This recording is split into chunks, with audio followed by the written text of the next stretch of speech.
Today we're testing out a budget-friendly smartphone and comparing it to my Google Pixel 8a. This is the M25 Ultra, and I've gotta say, for the price, it's not bad.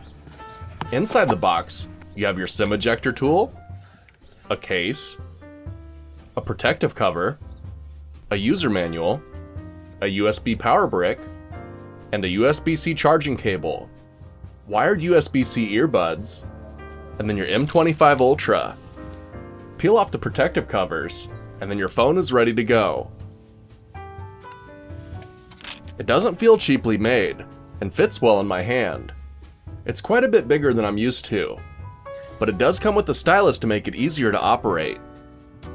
So let's power it on and check it out. The menu and settings are familiar, and actually seems pretty responsive. Only a small fraction of a second slower than I'm used to. They advertise it with 12 gigs of RAM and a deca-core processor, but the system setting says that it only has an 8-core processor. Still pretty impressive though. Honestly, at this price point, I expected it to be pretty bad, but the screen is bright and it looks pretty good quality. The speaker sounds pretty good too. Anyway, it comes shipped to your door, ready for you to get your sauna on too. But how is that 108 megapixel camera in comparison to the 8A's 64 megapixel camera? Well, again, the specs don't line up.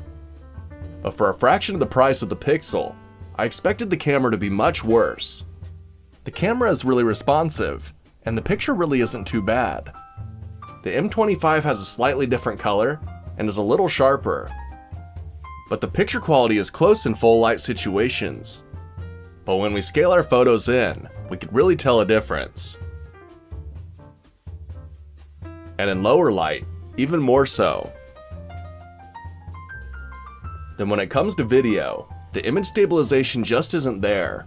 It's pretty shaky in comparison to the Pixel.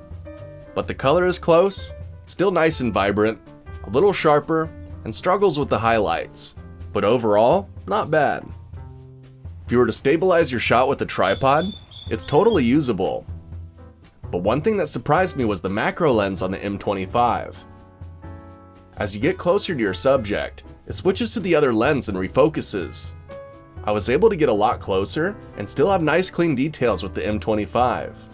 I slowly moved both phones to my subject, and as I got closer, the 8A told me to move away to stay in focus, whereas the M25, I was able to get a lot closer. Now that's impressive. Another plus about this phone is the battery life. I received this phone a week ago, didn't even charge it, and went out filming and testing it. Then I left it on my desk on standby for a week before it died.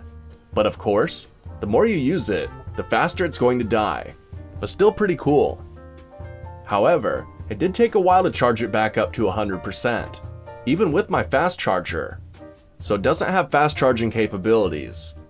And my final con for this phone, the screen is actually brighter than the flashlight, so the flashlight is kinda useless.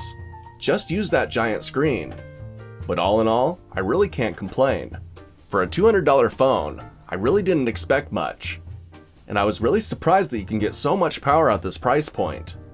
So if you're looking for a budget-friendly phone that does more than get the job done, the M25 Ultra might just be for you.